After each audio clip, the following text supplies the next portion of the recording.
বেতের নামাজে দোয়ায় কুনুত না পারলে কোন দোয়া পড়বেন?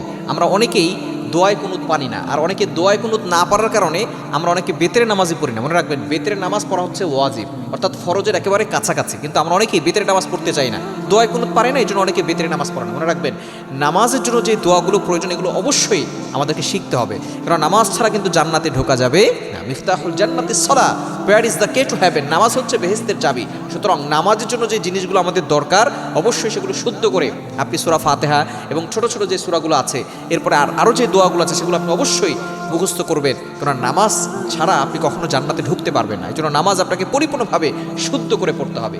বিশেষ করে আমরা অনেকেই দোয়ায় কুনুত পারি না।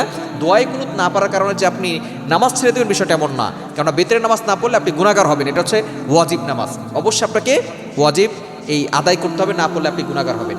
বেতের নামাজে দোয়ায় কুনুতটা পড়াও হচ্ছে ওয়াজিব। এখন কেউ যদি দোয়ায় কুনুত পড়তে না পারে তাহলে সে শিখবে, অবশ্যই তাকে এই দোয়াটা মুখস্থ করতে হবে।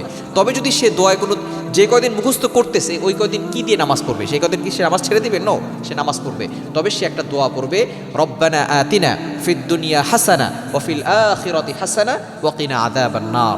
এই দোয়া যদি আপনি না পারেন তাহলে রব্বানা যালামনা আনফুসানা ওয়া ইল্লাম তাগফির লানা ওয়া তারহামনা লানাকুনান্না মিনাল খাসিরিন, এটাও আপনি পড়তে পারেন। ফতোয়ার কিতাবের ভিতরে এগুলো রয়েছে।